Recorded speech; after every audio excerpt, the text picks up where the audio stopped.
Welcome back. I am Ari and I recently played Olympia Soiree. Today I present to you my route review for Kuroba of the Black. Yeah, where do I even start? I usually start with character, right? So yeah, let's do that. I have a lot of things to say actually. Let me say a few things before I do. I will not go into spoilers at the beginning at least. I will definitely on his route have to talk about some stuff that happened, but I will do that at the end, so you don't have anything to fear right now.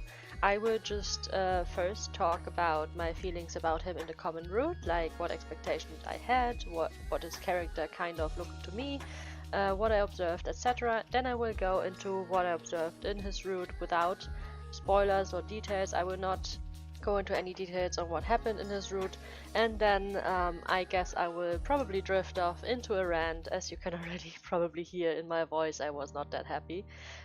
He's definitely not my favorite character, and I was definitely not cured of Yusuga by Kuroba. I'm actually a little bit disappointed, but we'll get to that. Let me first start with what I expected and saw before I went into his route.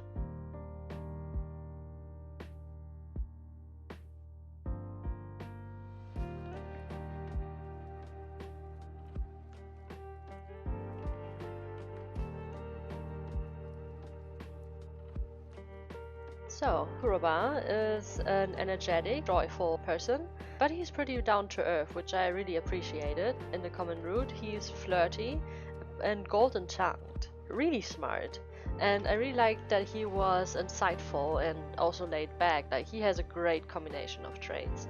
He is political, definitely, but he's kind of close-lipped about it until he's prompted to talk about it in more detail, which I also really liked. He's helpful and worried, but he respects Olympia's wishes, her growth and boundaries, which is also something like, for example, Riku lacked. He sounded pretty nice, except for maybe he was flirty in a sense. There was sometimes, I mean, Olympia herself didn't like it most of the time. That was kind of their banter. He would flirt and she would be like, nah, and then he would back down. It was kind of lighthearted.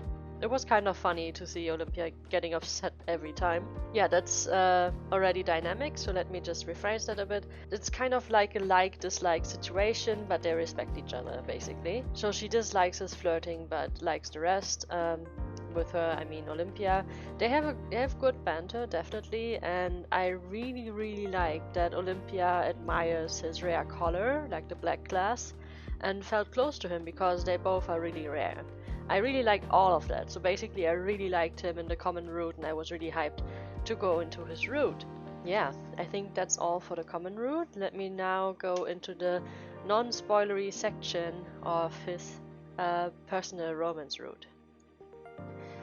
Okay, so for his route I will, as I said, start with non-spoiler things. I mean, I'm just gonna talk about what I observed in his character and dynamics, but I will try to not go into any details. So it's just a few hints if you will like this route or not. Then I will go into mild spoilers, I guess, is what I would call them, where I also have to give a trigger warning then, but I'm not gonna do it now. And at the last point, I guess I will go into actually kind of spoilers. Not kind of, the actual spoilers, like I will talk about some things at the end. Anyway, let's start. So, Kuroba of the Black in his route is very straightforward and interested in Olympia's dating life, which I guess is not surprising, but he did not really have these traits in the other routes or his common route, so it was like kind of a switch, like he was suddenly really interested. I really liked that he was not deterred by Olympia's harsh rebuttals. That was kind of fun. He also seemed kind of like a wingman at some point. I guess he had the same thing as Yusuga in a sense that he did not seem like he was expecting himself to be a participant in this game and just saw himself as a watcher. What else can I say without any spoilers? What really impressed me or what I really liked was that he was not short of compliments without being flirty towards Olympia. It was just pure respect that he was oozing off sometimes.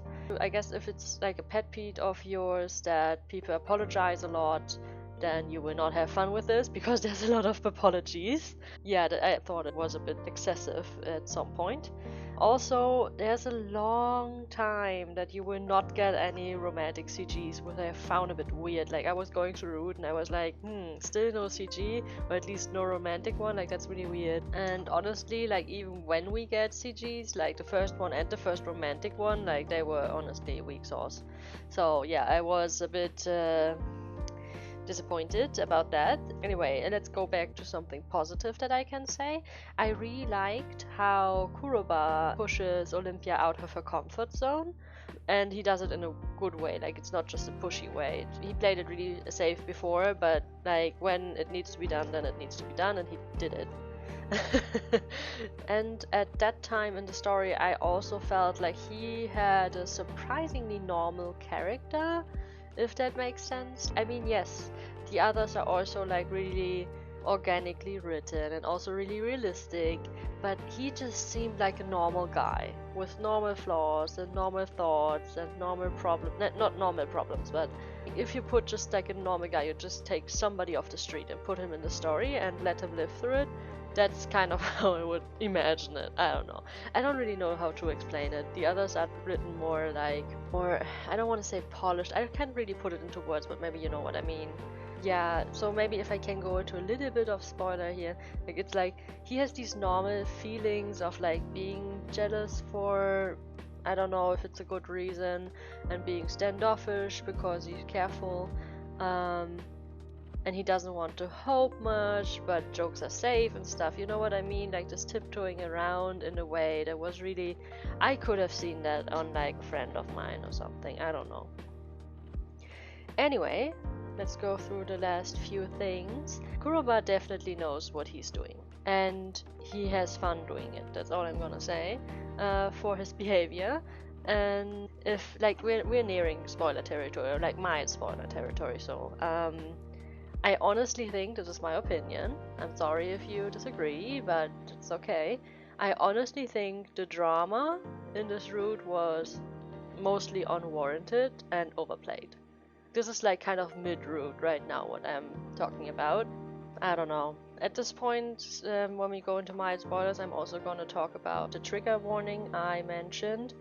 This route, and I'm not talking about the bad endings. I was legit, like, I want to give a trigger warning for sexual assault in this route, because I honestly got to a point that was so in-depth or like so prolonged that I actually thought I ended up in a bad route, in a bad ending, even though I was using a guide, so I was pretty confused how I ended up there. So yeah, it legitimate felt like a bad end, and I do not play bad ends right now. I have plans to play like all the bad endings in once and then make a video about that. So yeah, I was really confused. So here's your, again, trigger warning for sexual assault. If you don't want that, sexual violence and the threat of it, you should probably not like play this route or skip it, or I don't know. Okay, now let's go into my spoilers, I guess. Let me check right out. It was kind of weird that they were both, I don't know, I just have to talk about this. Both of them were suddenly so fixated on each other, like Kuroba and Olympia, but they didn't want to admit it or show it, and that was so stupid. I don't know, I just found it stupid. I'm sorry. The thing is, what comes with this is the whole start of this route felt so flimsy. I don't know.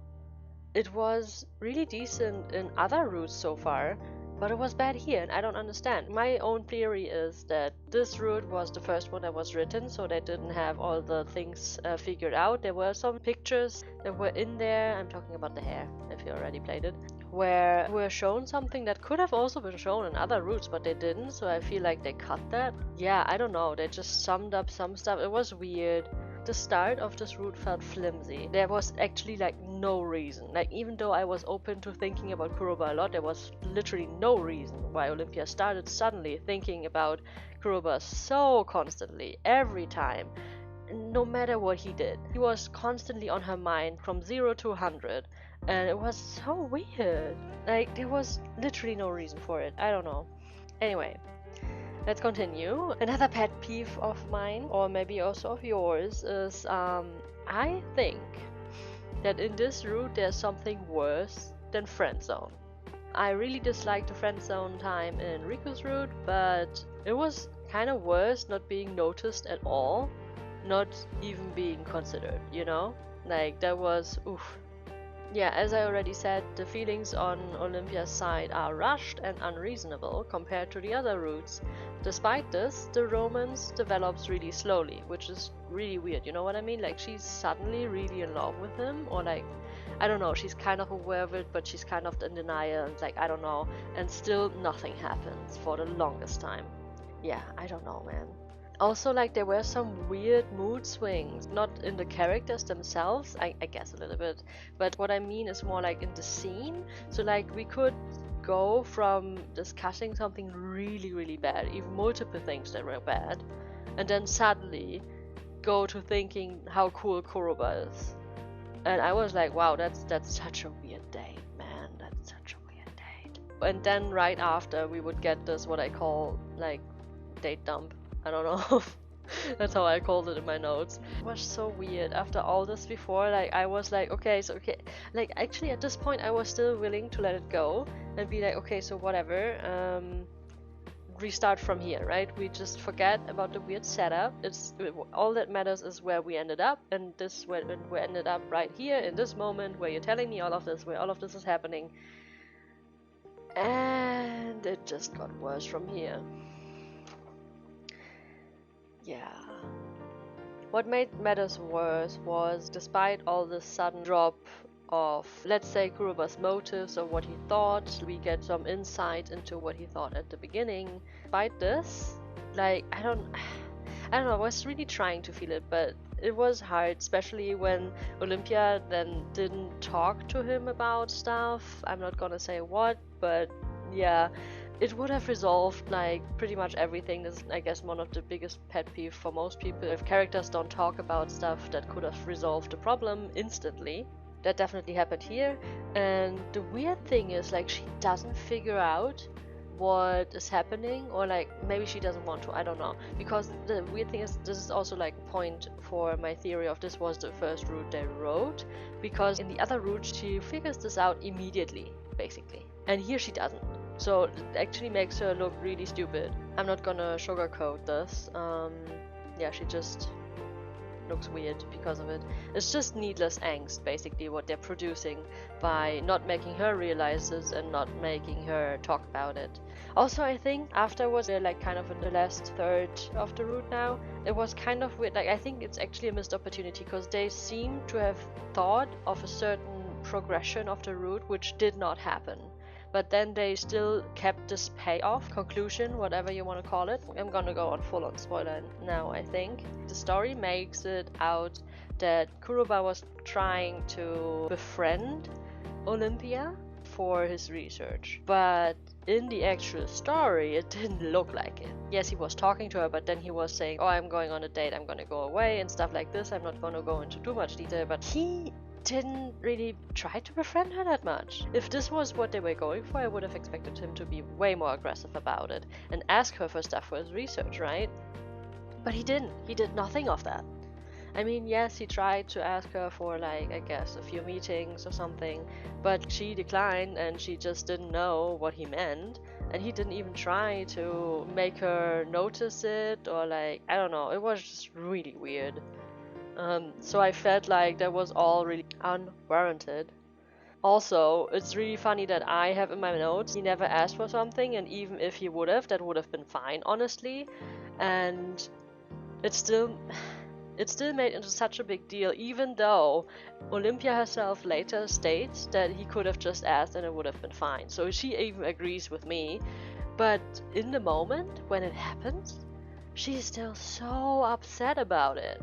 She's so upset about finding something out that has literally no connection to her, like, or not connection, but like no, it doesn't change anything for her, it doesn't change anything in their relationship, and nothing ever happened. I'm so confused. It's just needless drama again, and it made me really upset. And sadly, that's not the only point in the story where this happened, or like where I got upset about stuff. Like, I guess this is already like kind of the second time and it only got worse. I wish I could say something else, but since we're already going full on spoilers, I guess, let me just say, yes, he was quite a dick at some point, but it was obvious that it was on purpose, and yeah, I mean, honestly, I think it was unnecessary what he did and how he handled things. I was just like, what the fuck? And yeah, it was just unnecessary shit again. I'm sorry for using so many strong words now, but it just was. He could have just... I guess it felt like it would go against his character, but then again, if I look back at my notes and say like he's surprisingly normal, I guess it fits. This is like how just a normal guy with things like that I already said, being jealous and like standoffish and stuff, would probably act like. So I don't know. He's really smart when it comes to his medicine, but he's not. Actually, he's also really smart when it comes to people, but apparently he's not smart when it comes to relationships with himself. Okay, and now, since I already started my rant, I actually didn't think I would get here so early, but yeah, let's talk about sexual violence, shall we? I'm not gonna talk about what happened in the assault. I was just kind of, like, I was already kind of done with this route at this point, I think. If I wasn't, then the moment we get to Kuroba and she talks to him about it, was the straw that broke the camel's back. Because I could absolutely not understand how he could get jealous in this situation. Because she was actually in harm's way in multiple ways, right? In multiple ways. And the best thing he thought to do was getting jealous. So in my notes it just says, get it together. And then, what was like the final bad point where I was like, okay, I'm so done with this route, was when they talked to Doma. And nothing made sense anymore. That's just the truth of it. Nothing made sense anymore. I just did not understand how they thought any of this was connected. If you don't want the last spoilers, I'm actually gonna spoil the ending, I guess, right now, or like what happens right before the ending, not the ending itself. So last chance to click off on this, but okay, here it goes. So you have these three things, right? Olympia wanting to marry Kuroba is one part of this triangle.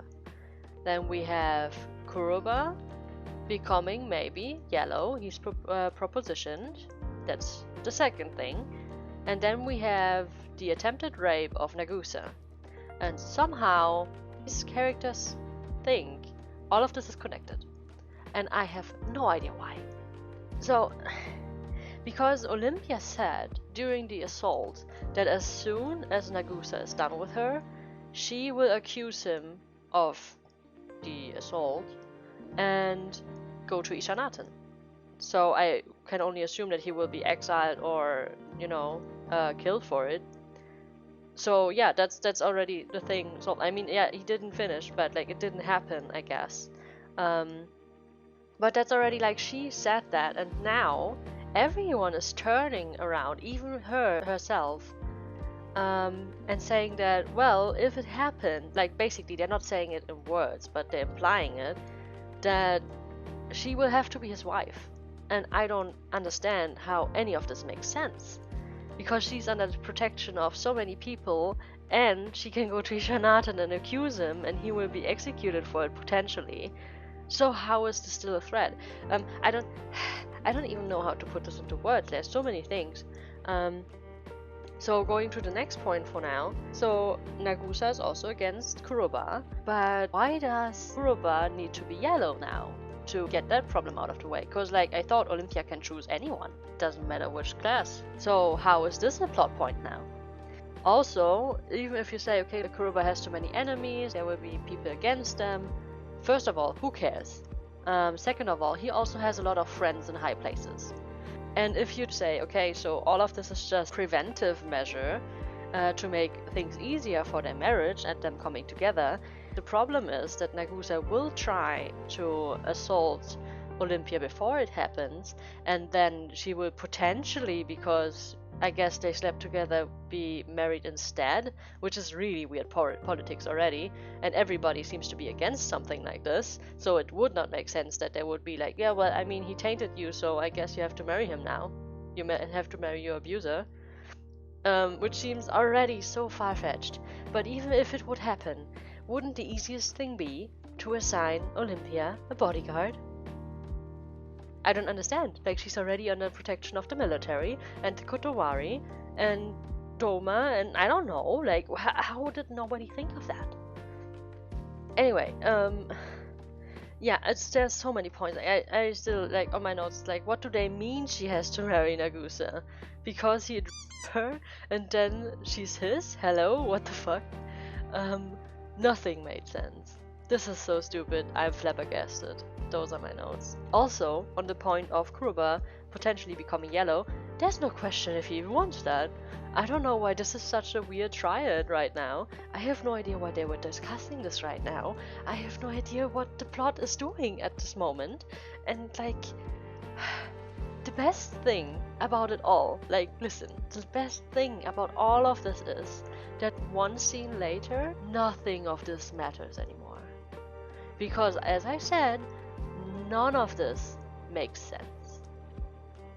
So, Kuroba does not want to be yellow, so that stuff is off the table. He also does not need to be yellow, because Olympia suddenly remembers, I can choose whoever I want. So he doesn't need to be yellow. He doesn't need to fight Nagusa. So that also solves the marriage thing. Like, she can just marry whoever she wants, if he agrees, I guess. And he does. So that's also solved. And the assault of Nagusa gets solved by, guess what? There's someone looking for him as well. Like, I'm just gonna call it like bodyguards for Olympia, right? The military and the Kotovari see him attempted again, and he gets to go to Ishanaten. So, I mean, yeah, I don't like, this was such unnecessary drama in the plot. Like, it made no sense. It was just like, oh, let's look at what we could do to make people upset and not get these two together, but the reasons are so dumb, we're gonna refute it ourselves. I don't... yeah. I mean, I guess to end on a bit of a better note, I can say the last, or like, not the last CG, but the two before that were pretty good, I guess. I mean, I've seen better already. I was just really disappointed in Kuroba and his route. Maybe check if I have something funny in my notes, I guess. Oh yeah, Olympia was literally fishing for men at the beginning with her handkerchief. That was really funny. And I mean, the advice that Kuroba gave her with the handkerchief, it actually had me in tears. It was so funny. And the best part was that he picked it up himself. I literally wrote in my notes that I'm dying. Other than that, I did not like how, well, I'm back to negatives, I'm sorry. I did not like how the writing slandered Tokisada's character. Like, it was made pretty clear in Tokisada's route, which I just played before this one, that he would not marry somebody just because of a command. And it was really important to him that it was Olympia and what she said. This one sentence that she said, or like this one dialogue that they had, was what changed his mind and made him fall in love with her. Yet, in this route, he apparently does the exact opposite of his character, and he's just like, yeah, well, I mean, my leader, the leader of the Green, said I should marry you and offer my hand in marriage, and I guess we're friends, so why not? And I'm like, dude, what? Just because somebody says like, oh, let's be friends. Like, this is just against his character, and I did not like it. I mean, I'm also not, like, the biggest Tokisada fan, but he's cute boy. He's just not special boy, you know what I mean? He's not as special, I guess, Riku and, Yosuga, but how dare you? How dare you slander his character? Because he was actually way better than Kuroba. And I think if he grows up a bit more and earns a few accomplishments, then he will be such a great character. So, yeah, how dare you slander Tokisada? In this route that is so badly written. But I guess that's just another testimony of it. I have another funny comment to lighten the mood a bit. When they went swimming for the first time, when they went to the beach for the first time, I legit needed to pause a moment. I did not expect that sprite. I hope that's funny for you guys. Also, Fusu is MVP. I hope I pronounced it correctly, but I like him in every route. I knew which color Kuroba was gonna be. Like, the moment I heard that characters turn black from this cure, I was like, ooh, because like I was already confused. Like, I was thinking about it for a while. I was looking at his sprite and I was just thinking, like, it's so weird that he's so yellow. Everything's yellow on him and he's not yellow. Also, his eyes are really yellow. I don't know why they say they're black eyes with gold hue in them in the story when they're clearly yellow. Like, give him black eyes if you want him to have black eyes, what the hell. But they're like yellow with black hue in them, not the other way around. Which is also like kind of a pet peeve of me when this does not line up at all. Okay, well, what's left to do is rate him, and I think you can already say where this is going. I'm not gonna prolong this. I wish I could put him here. I really thought I could before this whole triad of problems that are non-problems happened. I was actually thinking, yeah, I mean, I did not take the bait, but it was quite good. Like, some of the romance scenes, I guess, but honestly, he's lucky when he can stay in lackluster, but okay. Because, like, honestly, I am pretty close to just putting him in just bad compared to the others. I mean, it's not repulsive, like I said in another video, or I don't know if that's published yet. I think it isn't. But this repulsive class I basically just made for one route in another game. So yeah, lackluster but okay. That's where Kuroba belongs now. It's really sad because I expected so much more of him. I was so hyped for him. The characters that interested me in this story were Akaza first, and then Yosuga and Kuroba. I hope Akaza will not disappoint me. Yosuga was different than I expected, kind of. I did not expect the whole thing on Tenyo Island. I'm not gonna say what happens, but you know, was a bit much, but I was there for it. It was, I mean, as long as it did make sense. You know what I mean? But yeah, I think the difference, if I might go back to Riku for comparison, because I did that with Tokisada. Tokisada had like a lot of romance and the plot was meh. And Riku had, I guess, the romance was really slow and I don't know. But the plot was kind of cool at some point. I don't know. I mean, they both cannot reach Yosuga, but like in Kurobas Route, there was just, I don't know, nothing. Like, the romance was so slow. There was like half of the route there was nothing. Then it was suddenly dropped on us. And then was still like kind of, even in the end, yes, they are a couple, but they don't really, except for like being horny or like for spicy stuff, I don't know, like they don't seem like that great of a couple. They seem like more like friends with benefits or something. I don't know. Yeah, so this is my verdict, and I'm gonna see you back when I have finished Himuka's route. I actually have no idea what to expect from him. He's apparently a fan favorite, Himuka, as is Akaza from what I understand. But yeah, we will see how this will go, and I will see you right after Himuka's route next time. Until then, bye!